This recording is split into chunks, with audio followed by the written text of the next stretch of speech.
ठीक है। मीडिया और प्रेस के मेरे साथियों,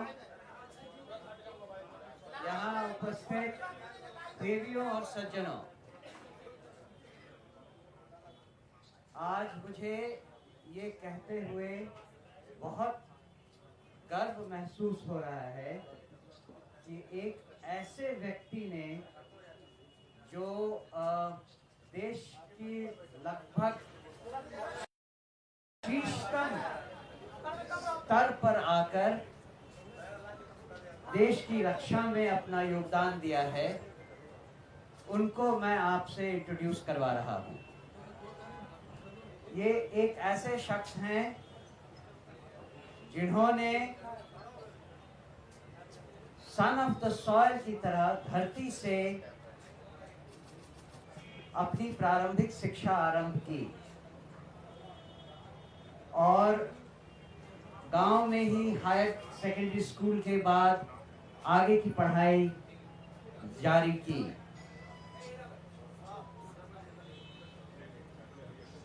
मुझे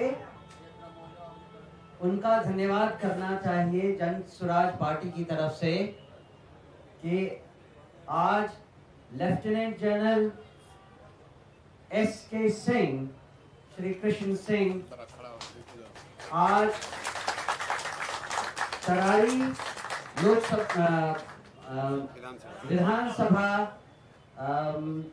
कॉन्स्टिट्यूएंसी के लिए जन स्वराज पार्टी का उम्मीदवार बनने को तैयार हुए हैं। देश के लिए आर्म फोर्सेस से ज्यादा कमिटेड और कोई नजर नहीं आता और लेफ्टिनेंट जनरल एस.के. सिंह ने as vice chief of arm staff of Indian army के पद से होते हुए अपना कार्यभार समाप्त किया था। हमें इस बात से बेहद खुशी है कि उन्होंने तरारी कॉन्स्टिट्यूएंसी को रिप्रेजेंट करना स्वीकार किया है। मैं उनसे रिक्वेस्ट करूंगा कि वो दो शब्द अपने बारे में कहें। Lieutenant general SK. सिंह। थोड़ा नजदीक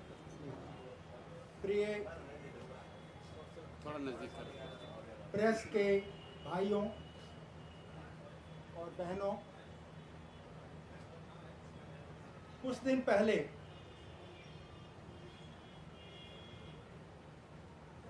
प्रशांत जी से मेरी मुलाकात हुई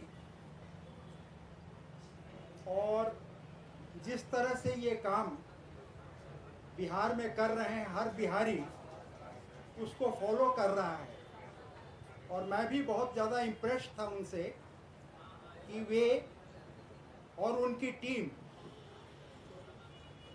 गांव-गांव जाकर के पिछले 2.5-3 साल से मंथन कर रहे हैं और ऐसे कैंडिडेट्स के लिए खोज रहे हैं जो कि सचमुच में देश की सेवा करना चाहता हो, जिसकी छवि ठीक हो और उस तरह से, क्योंकि कैंडिडेट ही सब कुछ है, उसके साथ अपनी पार्टी में बनाकर बिहार के पॉलिटिक्स को अच्छा कर सके। ये जो उनका संकल्प और साधना है, ये मेरे को बहुत अच्छा लगा और दिल को भा गया और दिल से मैं उनके हर प्रोग्राम को फॉलो करता था, देखता था। लेकिन देखिए, ये भाग्य की बस होता है कि तरारी विधानसभा की सीट खाली हुई, उसी में मेरा गांव है और मेरी बहुत जो है यादें उसके साथ लगी हुई हैं। मैं गांव के साथ लगा रहा हूं हमेशा, आप हमारे गांव से पूछिएगा। शुरू में मेरी परवरिश एक साधारण परिवार में, किसान के परिवार में, मेरे पिताजी किसान थे। वहाँ पर मैंने प्राइमरी स्कूल किया और हाई स्कूल सुरपुरा में गए जहाँ मेरे चाचा जी टीचर थे। वहाँ से मेरा सिलेक्शन हो गया राष्ट्रीय इंडियन मिलिट्री कॉलेज देहरादून के लिए। बिहार से एक ही सीट होता था। हम तो ट्रेन वगैरह कहीं नहीं बैठे थे, सीधे सूरजपुरा से पहुंच गए देहरादून। उसके बाद में फौज का कैरियर चलता रहा। एनडीए किए, आईएमए में थे, टॉप ब्रैकेट में थे। तो मेरे से पूछा गया कि आप क्या ज्वाइन करना चाहते हैं। उस समय मैं बहुत प्रभावित था फील्ड मार्शल मानेकशॉ से, तो मैंने फील्ड मार्शल मानेकशॉ की रेजिमेंट 8 गोरखा राइफल्स ज्वाइन की और as a second lieutenant Delhi में जब मैं पोस्ट हुआ तो उनसे मिलने का मौका मिला। वो मेरे आइडियल बने रहे।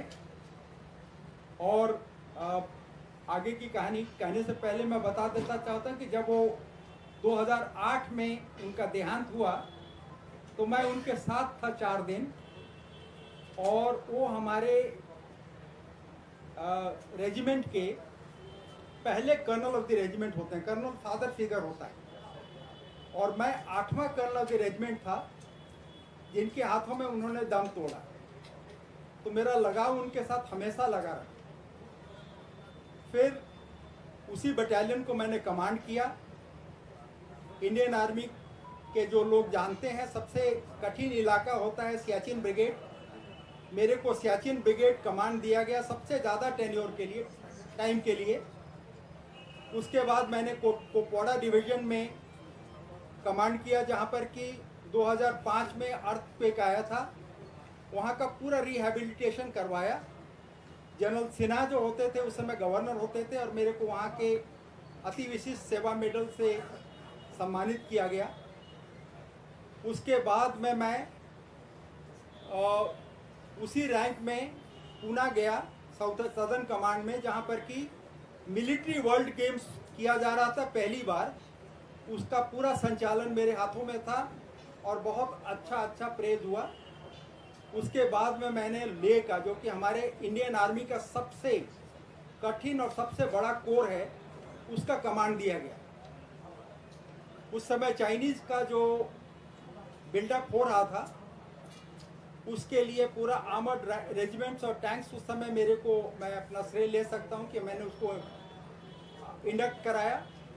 वहीं पर वो जो बॉर्डर के जो बना हुआ डिफेंसेस और इंफ्रास्ट्रक्चर बन रहे हैं वो उस समय स्टार्ट किया गया, जबकि अब बहुत अच्छे क्वालिटी के हो गए हैं। उसके बाद मैं आर्मी कमांडर बन करके जयपुर में गया। जयपुर में 1 साल काटने के बाद में मेरे को दिल्ली में वाइस चीफ के तौर पर बुला लिया गया।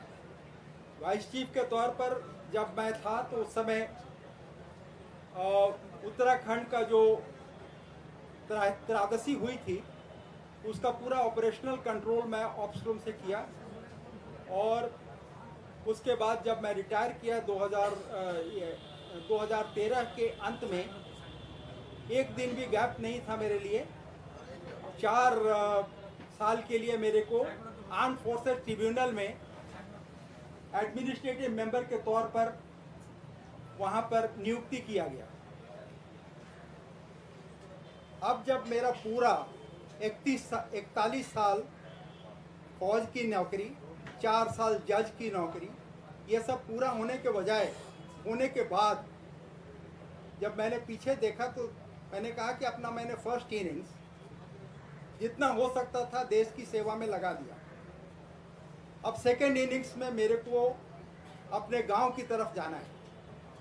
तो मेरा जब प्रशांत जी ने ये प्रपोजल दिया तो मेरे को लगा कि अब मैं इसी के लिए देख रहा हूँ कि जो बचा खुचा समय है वो वापस अपने समाज को देने में बिताऊं। तो जब मैंने अपने गांव से पूछा तो गांव में बहुत उत्साहित हुए लोग, सब लेडीज़ वगैरह, पूरा घर भर गया। सबका यही था कि बबुआ तू जा, हमनी के लाइफ अच्छा करो। ये जो है ये दिल को छूने वाली बात है। एक हमारे कर्नल साहब थे राजेश सिंह, तो उन्होंने मेरे को फ़ोन किया कि सर हम आपके गांव गए थे और उससे पीरों में पूछ रहे थे कि करज गांव जाने का रास्ता कौन सा है। तो उस लड़के ने बोला अच्छा आप जनरल साहब के गांव जाना चाहते हैं। दिल्ली नोएडा जहां मैं ये था वहां कोई नहीं जानता मेरे को, लेकिन यहाँ अभी भी मेरे को लोग उतनी प्यार और इज्जत से याद करते हैं। अभी मेरा समय है कि उस प्यार और इज्जत को वापस करूं। बच्चे मेरे सेटल हो गए हैं, वाइफ नहीं है, तो अब मैं अपना समय सेवा में उस समाज को देना चाहता हूं जिन्होंने मेरे को इस लायक बनाया। For me, brothers and sisters of press, it is a time to pay back to the society which has made me what it is, and to ensure the growth of Bihar on the models and on the dreams of Prashant Ji and Jan Suraj. And let us bring a very clean and healthy politics so that our country and our state and our district and villages do as well. Jai Bihar, Jai Hind. एक सवाल है आपसे, अग्निवीर के बारे में आपका क्या कहना है? जी, अग्निवीर के बारे में क्या कहना है? देखिए अग्निवीर लेटेस्ट आया हुआ है। मैं भी आपकी तरह जो है सिर्फ अपना विचार दे सकता हूं, हम भी इंडिविजुअल विचार है। अब पॉलिसी के रूप में किस तरह से क्या हुआ मेरे को उसकी जानकारी नहीं है, लेकिन पर्सनली मैं अपने पुराने विचार का आदमी हूं और मैं सोचता हूं कि मैं खुश नहीं हूं उस डिसीजन से। इसलिए नहीं खुश हूं, 2-3 कारण बता देता हूं। हमारे सिपाही के लिए हमारा रेजिमेंट एक परिवार होता है, जहां वो 17 साल 20 साल जैसे हो बन जाता, 25 साल 30 साल तक काम करता है। उसके बाद में जब भी होता है वो समय का जो भी परिवार का हेड होता है उसको लिखता है कि सर मैं यहाँ हूँ, ये हूँ, वो रेजिमेंट उसका देखभाल करता है। अब जहाँ 20 साल इतने की जो 17 साल की जो नौकरी में जो एफिलिएशन होता है उसको हमारे टर्म में रेजिमेंटेशन कहते हैं। तो 4 साल का अग्निवीर जो जिसको पेंशन नहीं मिल रहा है उसकी लगाव उस परिवार के साथ कैसा होगा, वो कम होगा। वही हम लोगों का सबसे ज़्यादा स्ट्रॉन्ग पॉइंट था। गलवान की लड़ाई में चाइनीज जो हैं जिसका मॉडल हम फॉलो कर रहे हैं वो टूर ऑफ ड्यूटी का मॉडल 4 करते, जो कि हम आपको ये करते हैं। उनका जो फाइटिंग कैपेबिलिटी था वो हमारे सैनिकों के सामने कुछ नहीं था। उनके पास टेक्निकल चीज़ें थी, वेपन्स थे, बट जिस जज्बे के साथ हमारे ट्रुप्स लड़ते हैं, जब सीओ साहब का ये उनके ऊपर प्रहार हुआ, पूरा रेजिमेंट बौखला गया। बिहार रेजिमेंट थी कि सर आपने हमारे सीओ साहब को मार दिया। वो आप खुद सोचिए कि 4 साल में वो कनेक्टिविटी आ पाएगी, रेजिमेंटेशन आ पाएगा। दूसरा, और कोई टेक्निकल ट्रेनिंग जो है उसमें टाइम लगता है। एक सिविलियन से एक सिपाही को बनाने के लिए 1.5 साल के करीब 2 साल के करीब लगता है। उसके बाद अगर वो आर्मर्ड कोर में गया है तो उसको टैंक का ड्राइवर बनना है, टैंक का गनर बनना है, टैंक का लोडर बनना है। हर चीज़ में टाइम लगता है। जब तक वो परफेक्ट होता है अपनी ट्रेनिंग 4-5 साल करने के बाद उसको जाने का टाइम आ जाता है। तो हमारे लिए भी अच्छा नहीं है और ये के लिए भी। देखिए ऐसा है, कोई भी नया चीज़ आता है तो उसमें कमियां और स्ट्रेंथ होती हैं। उनके स्ट्रेंथ होगा तभी उन्होंने लागू किया है, लेकिन मेरे विचार से इसको दोबारा देखने की ज़रूरत है और जहां तक हो सके उसको सुधारने की ज़रूरत है। क्या आप अपने इलाके, क्योंकि आपका इलाका और छपरा का इलाका ये फौजियों के लिए बहुत इम्पोर्टेंट होता है, अपने नए जो नवयुवक हैं तो आप मना करेंगे कि अभी अग्निवीर में शामिल मत हो? नहीं, ऐसा है कि कभी नहीं करेंगे। वो सिपाही है, देश की रक्षा के लिए जा रहा है, ट्रेनिंग में जा रहा है। हम बोले क्यों कह दें कि बेटा तुम 25% में अभी सेलेक्ट नहीं होगे। मेरे विचार से लगता है कि इस गवर्नमेंट इसके परसेंटेज को और बढ़ाएगी। दूसरा, ये गवर्नमेंट का स्कीम है और पुराने हरियाणा में भी वो बोल रहे हैं अभी के लिए इसको फेल नहीं होने देंगे। कोई भी अग्निवीर बेकार नहीं होगा, उसको कुछ न कुछ नौकरी मिलेगी। हमने तो जितने भी आए हैं कि सर हम करें कि नहीं करें, हमने कहा बेटा आज जाओ, अगर मैं तुम्हारी जगह होता तो आज जाऊँ। मैं किसी को नहीं रोकूंगा, किसी को एडवाइज नहीं करूंगा, क्योंकि पॉलिसी चेंज होती रहती है। आप दोनों बात कह रहे हैं। नहीं, आप सुनिए, आप पॉलिटिकली देख रहे हैं ऐसे देर पर, मैं तो एक टेक्निकल अपना फौजी के तौर पर बोल रहा हूँ कि जाना है उसको, नौकरी करनी है। हो सकता है उस 25% में आ जाए, हो सकता है ये कोटा 25 से 50-75 हो जाए, या जैसे पहले आया था शॉर्ट सर्विस कमीशन, उसमें था कि 5 साल के बाद चले जाएंगे आप, फिर 10 साल के बाद चले जाएंगे करके। अभी 90% शॉर्ट सर्विस कमीशन ऑफिसर को परमानेंट मिल जाता है, तो अभी हम क्यों उसको रोकें? उसको जाने देना है। लेकिन हमारा सरकार से यही प्रार्थना है कि इसको फिर से देखभाल करें, एक कमेटी बनाएं और इसको इम्प्रूव करने की कोशिश करें।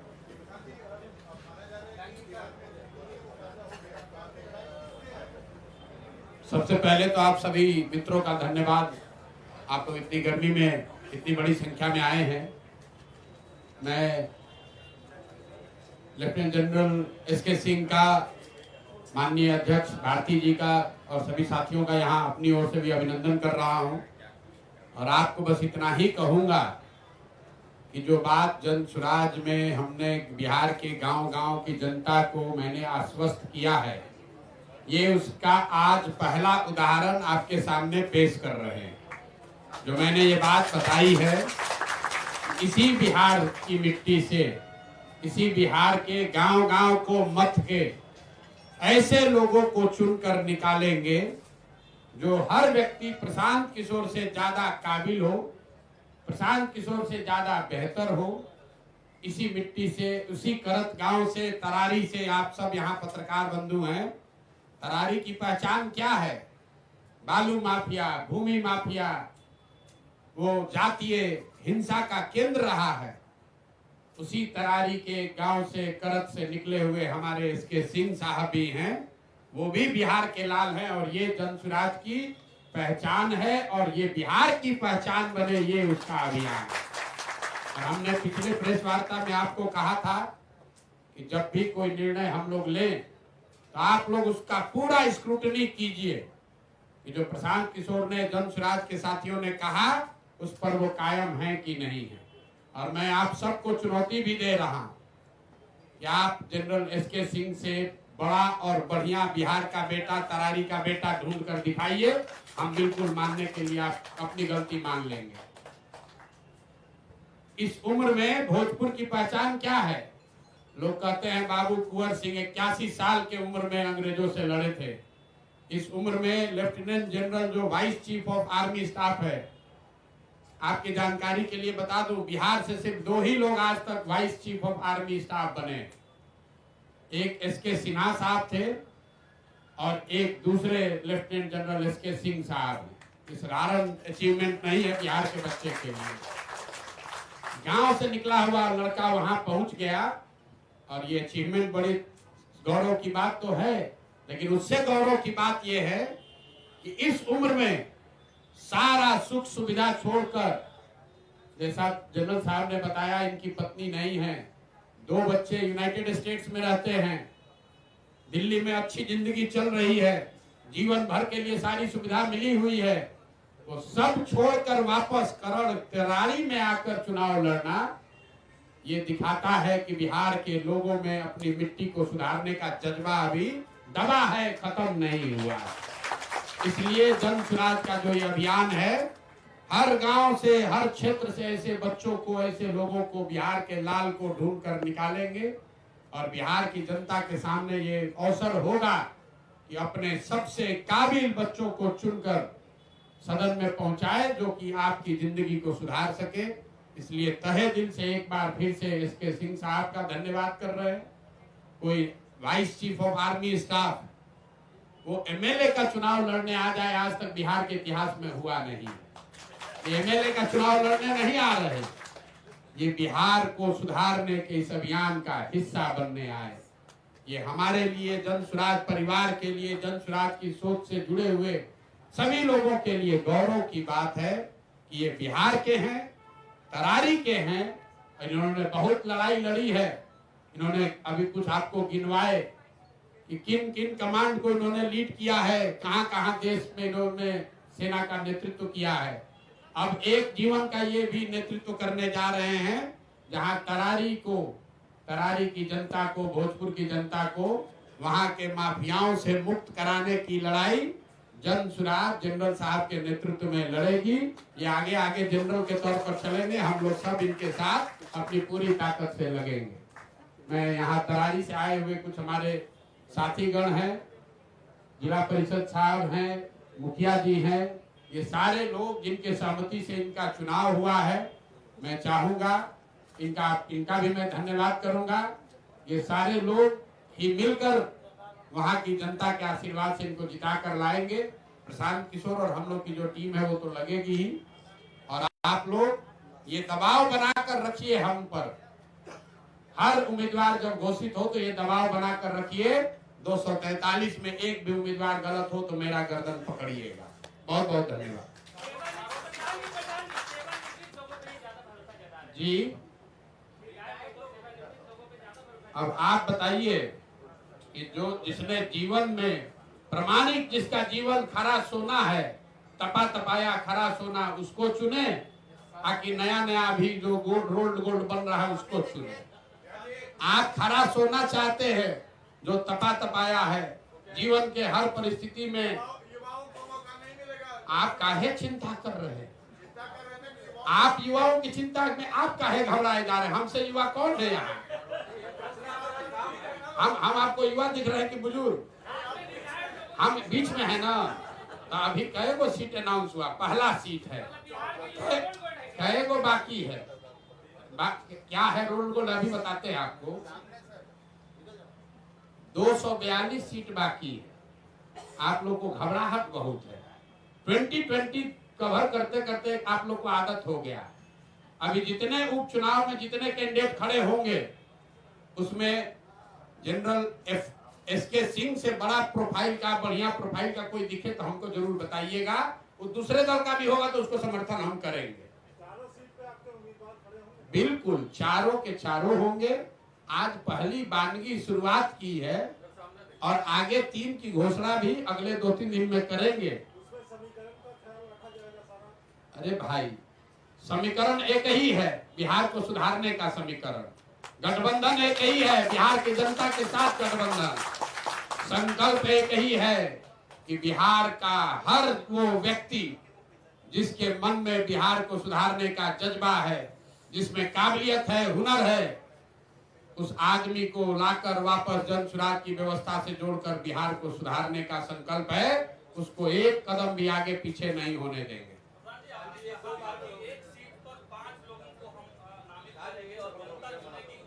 बिल्कुल।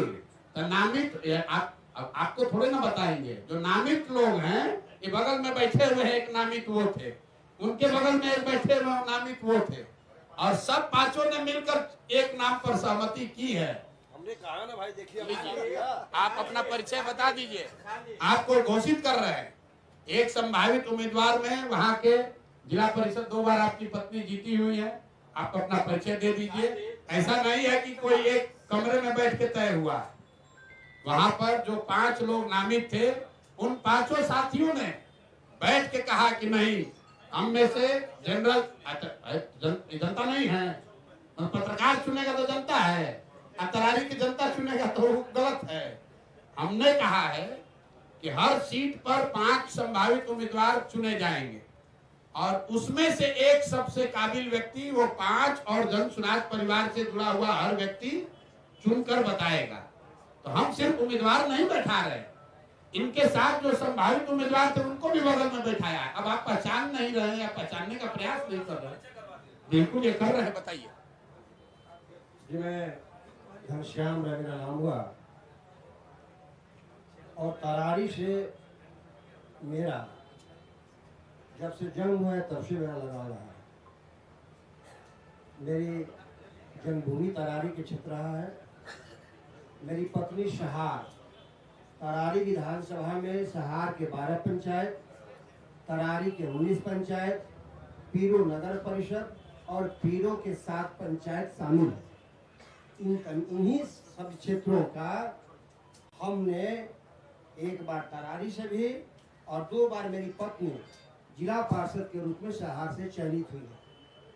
और इनका नारा है बदलो बिहार, मेरा उस वक्त का नारा था बदलो सहार। और हमने बदला सहार को, और इसी सहार से बालू बलि, बाहु बलि, धन बलि, ये तमाम बलियों का समीकरण अपने हिसाब से जिस तरीके से ये रणनीतिकार है बिहार के लिए, हमने भी सहार के लिए वो रणनीतिकार बन करके अपनी पत्नी को 2 बार जिला पार्षद बनाया। और आज जब हम सारे लोगों का एक मानसिकता बने कि हम लोग तरारी से किनको लड़ाएं, तो मैं आपको बता दूं खुल करके, यह प्रशांत जी का चयनित चेहरा नहीं है, यह हम लोगों का चयनित चेहरा है। तो हम लोगों का चयनित चेहरा है। और आपने कहा युवाओं की भागीदारी की बात, मैं युवा हूँ और हमारे ये पिताजी के तुरंत के मैं पिताजी का साथ छोड़ दूँ। यदि मेरे पिताजी लड़ना चाह रहे हैं और हमको इच्छा कि मेरे पिताजी थल सेना में जा करके देश की सुरक्षा के लिए अपना समय गंवाया है, तो आज तरारी के धरती पर आकर के गरीबों की सेवा, गांव की सेवा और हमारे समाज की सेवा करना चाहते हैं, तो ये बेटा का धर्म बनता है कि अपने पिता का स्थान दे करके तरारी को बदला जाए।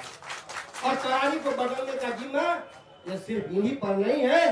तरारी के जो आपने लिखा भी है, हमने जनसुराज का मेरा नारा है हम लोगों का सामूहिक प्रयास। उस सामूहिक प्रयास में ये घनश्याम राय, ये कर्नल साहब, लेफ्टिनेंट साहब के साथ, और ये चुनाव तरारी को बदलने का चुनाव है। तरारी में जिस तरीके से माने का एक तरफ देखिए, मैं वहां से बहुत दिनों से मैं राजनीति से जुड़ा हूँ, 2 पोल पर राजनीति होती रही है। एक नेता आया मंच पर से कहा कि मुझे चुनाव जिता दो, मैं माले को बंगाल की खाड़ी में फेंक दूंगा, तो फॉरवर्ड कम्युनिटी को लगा कि मेरा इससे बड़ा कोई नेता नहीं है। दूसरा नेता आया, उसने कहा कि मैं रणवीर को उठा के बंगाल की खाड़ी में फेंक दूंगा, तो बैकवर्ड कम्युनिटी को लगा कि इससे बड़ा नेता मेरा कोई नहीं है। जबकि स्वास्थ्य की चर्चा कभी नहीं हुई, शिक्षा की चर्चा कभी नहीं हुई है, और तरारी के विकास की चर्चा कभी नहीं हुई। तरारी में वैसे लोग आकर के प्रदीप करने लगे जिनका बाहुबली का नाम पड़ता है, जिनका धनबली का नाम पड़ता है, जो बाहुबली है लोग, वो प्रत्यक्ष हो या परोक्ष हो, ऐसे लोगों को। और एक नया चीज आपको यही बता दूं तरारी के लिए, तरारी में अब वंशवार नहीं चलने दिया जाएगा। और हम लोग किसी भी कीमत पर, हम ये भी नहीं है कि जाति और धर्म की बात वहाँ होती है, वहाँ मानवता की बात होती है। हम लोग ह्यूमन होकर के तमाम लोगों के परिवर्तन की बात, सहार को बदलने की बात, तरारी को बदलने की बात, पीरों को बदलने की बात, और ये सब बदल करके हम लोग आपको एक अच्छा रिजल्ट देंगे। आपके सामने रिजल्ट आएगा और हम पूरी दावा के साथ कहते हैं कि हम मजबूत स्थिति में इलेक्शन साहब को रखेंगे।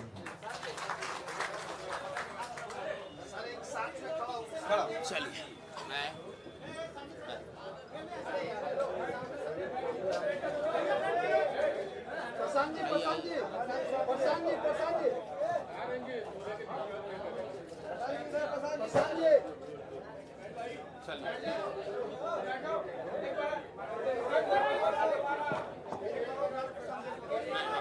अरे ठीक है, हाथ उठाने से नहीं होगा। आइए आइए। बाकी टीम कब होगा अनाउंसमेंट? अरे धीरे धीरे खाइए, इतने कीजिए ना जो पचे। एक ही बार ज्यादा दे देंगे डोज तो पचेगा नहीं ना।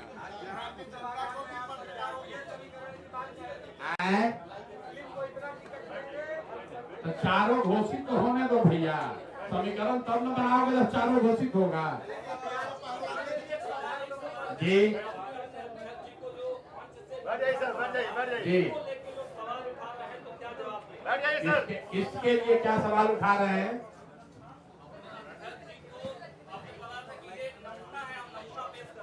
नमूना जो है ये भोजपुरी का वर्ड है। अब आप ये भोजपुरी में बोलो तो आपको उसमें भी दिक्कत। अंग्रेजी में बोलेंगे तो कहेंगे तो बाहर के रहते ही अंग्रेजी में बोलते हैं, हिंदी में बोल रहे हैं तो आपको हिंदी में दिक्कत हो रहा है। नमूना भोजपुरी का वर्ड है, हिंदी से उसको भ्रमित मत होइए। ऐसे व्यक्ति हैं जो चुन कर निकाले गए हैं और मन से हमने कहा ये नेतरहाट में पढ़े। हम नेतरहाट पढ़ना चाहते थे, नेतरहाट नहीं जा पाए, इतना हमारी विद्वता नहीं थी। ये आईआईटी कानपुर में गए, हम आईआईटी में नहीं पढ़े। ये आईएफएस है, हम आईएफएस नहीं है। तो हमारा जो कमिटमेंट है कि जो आदमी आएगा वो प्रशांत किशोर से ज्यादा काबिल होगा, तो हम मानते हैं कि हमसे ज्यादा काबिल आदमी है। आज लेफ्टिनेंट जनरल एसके सिंह आए हैं तो मैं मान रहा हूं कि हमसे ज्यादा काबिल आदमी है। ये आप लोग कह रहे हैं कि आप ही तो हैं, दूसरा कौन है? देखिए कौन कौन आदमी आ रहा है। भारत के मुख्य न्यायाधीश भी राज्यसभा में गए थे, उन्होंने क्या बदलाव किया? भाई बदलाव, राज्यसभा में न गए थे, चुनाव नहीं न लड़े थे। दोनों में फर्क समझिए। बिहार का एक बेटा ये चाहते तो ये राज्यसभा जा सकते हैं, प्रशांत किशोर राज्यसभा जा सकते हैं, आपको मालूम है। लेकिन हम लोग राज्यसभा छोड़कर यहाँ पर आकर अपनी मिट्टी का कर्ज अदा करने के लिए लड़ रहे हैं, ये फर्क है। एसके सिंह साहब ने कोई सरकारी पद लेकर अपना जीवन बिता सकते थे, जरूरत क्या है, एक बार आप बन गए तो सारी सुविधा उसको मिलती है। उसको छोड़कर करत में आकर तरारी और पियरों का लड़ाई लड़ना, ये कहना आसान है, इतना करना आसान नहीं है। आप मुझे बताइए कि बिहार के स्वतंत्र बिहार के इतिहास में कौन आज तक कोई आर्मी जनरल जो वाइस चीफ रहा हो वो कहीं विधानसभा के चुनाव में आकर चुनाव लड़ा हो? आप हमको बताइए। कोई लोकसभा लड़ा हो बताइए। मनोनीत पद लेना एक बात है और आकर जनता के लिए संघर्ष करना, उसके बीच में खड़ा होना अलग बात है। इसलिए इनका सम्मान। और आप लोग से अनुरोध करेंगे, सुनिए, हम 2-2.5 बरस जब हम गांव चले हैं, ये जो आप लोगों ने परिपाटी बना ली है, कोई अच्छा आदमी खड़ा होता है तो आप लोग कहते हैं बिहार में ना चलेंगे। तो मेरे भाई आप ध्यान रखिए, एक अच्छे आदमी का आप मनोबल जब तोड़ते हैं, 100 अच्छा आदमी जो आकर कल बिहार सुधार सकता है उसका मनोबल टूटता है। तो ये आपकी भी जिम्मेवारी है, पत्रकारिता कीजिए, सवाल पूछिए, लेकिन आप भी बिहार के हैं। अगर कोई आदमी अपना सब कुछ छोड़कर, प्रशांत किशोर की बात छोड़िए, अगर सब कुछ छोड़कर 70 साल की उम्र में आकर तरारी सुधारने का कोई प्रयास कर रहे हैं तो जज्बे को सलाम कीजिए। आपका भी बिहार है और आपके बच्चों को भी बिहार में ही रहना है। लेकिन बिहार में स्थापित पार्टियों के दिल्ली को कैसे तोड़ेंगे? अभी तो आप टूट रहा है कि नहीं टूट रहा है तो इतना तिलिस में इतना कैमरा दिख क्यों रहा है? नतीजे तय करेंगे ना कि आपने तोड़ा। तो बिल्कुल, तो भाई 23 तारीख तक इंतजार कर लो भाई, काहे घबरा रहे हो? हमने आपको कहा है कि 25 तक आपको बहुत व्याकुलता है, 25 में क्या होगा, 25 में क्या होगा, तो चलो 24 में सेटल कर लेते हैं। 23 नवंबर को पता चल जाएगा कि किसका वोट कटा, किसका बटा, कौन आगे गया, कौन पीछे हुआ। 23 को हम फिर यही रहेंगे। आप हमको घेर लीजिएगा कि प्रशांत किशोर आपको नहीं बुझाया, देखिए आप हार गए। और सैंपल आप ठीक कह रहे हैं, फिर कहेंगे तो कहेंगे नमूना कह रहे हैं। आप देखिए सैंपल, लोग कहेगा कि लेफ्टिनेंट जनरल को सैंपल कह दिया। ये जन स्वराज का एक व्यक्ति दिखा रहा है कि आने वाले समय में जन स्वराज से कैसे लोग चुनाव लड़ेंगे, ये उसकी बानगी है। अरे मुख्य चुनौती बस आपकी हमारी मानसिकता है कि बिहार नहीं सुधर सकता है, इसको चुनौती मानते हैं। जिस दिन वो मानसिकता से निकल गए, आप सब चाहते हैं कि ऐसा आदमी जीत कर आए, लेकिन आपकी मुख्य चुनौती है कि आपको लग रहा है कि ना जीतना तो चाहिए, आदमी तो बढ़िया है, जीतेगा तब ना। उस मानसिकता से लड़ाई है। जिस दिन आप उस मानसिकता से निकल गए, बिहार से ज्यादा काबिल लोगों की कोई जमीन नहीं है इस देश में, और आपको जन स्वराज में ये करके दिखाएंगे। अब बहुत हो गया, अब कुछ सवाल रखिए आप लोग अगले। हरियाणा और जम्मू कश्मीर के नतीजे आए, बीजेपी एक पोल में पीछे थी, फिर भी हरियाणा में जीत दर्ज हुई। महाराष्ट्र और झारखंड में भी चुनाव है, क्या भविष्य बीजेपी का देख रहे हैं? हम भविष्य बीजेपी का अंधकार में देख रहे हैं। बिहार में बीजेपी का भविष्य अंधकारमय है। देखिए तरारी से, देखिए क्यों अंधकार में साहब आर्मी में रहे। ऐसा तो है नहीं कि जन स्वराज तो बहुत छोटा प्रयास 2 साल से हम लोग शुरू किए हैं। भाजपा जैसे दलों के पास, राजद के पास, सुशासन की बात करने वाले जदयू के पास ये मौका था कि करण के इस लाल को आगे बढ़ाते, वहां से चुनाव लड़ाते, लेकिन भाजपा किसको चुना है? किसको चुना है भाजपा भाई? किसका नाम बताइए जरा जोर से। नाम अनाउंसमेंट नहीं हुआ है? नहीं, आप लोगों को मालूम है कौन लड़ेगा चुनाव? तो जैसा जैसा चुना है वैसा भरेगा। तो आप ऐसा है, अब हम भाजपा का हम थोड़ा टिकट जारी करते हैं भाई। वहां से कौन लड़ता रहा है वो आपको मालूम है। उन लोगों को देख लीजिए और जन स्वराज जिसको लड़ा रहा है उसको देख लीजिए। जीत हाथ छोड़िए। जन स्वराज जिसको तरारी से लड़ा रहा है और भाजपा जिसको लड़ा रही है, लड़ाने की चर्चा कर रही है, दोनों का भविष्य, दोनों में जो अंतर है वही जन स्वराज के उजाले और भाजपा के अंधियारे में फर्क है।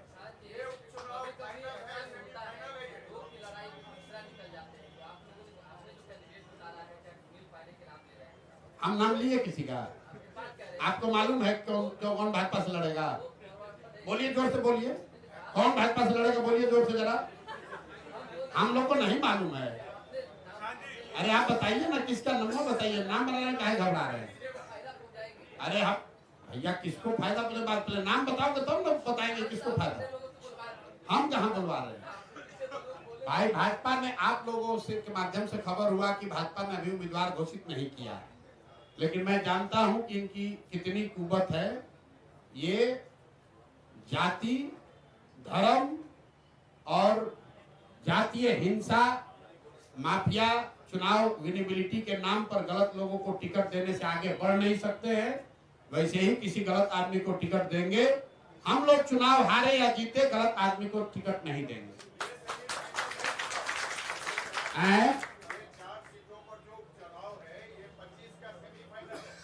भैया 23 तारीख को रिजल्ट आएगा।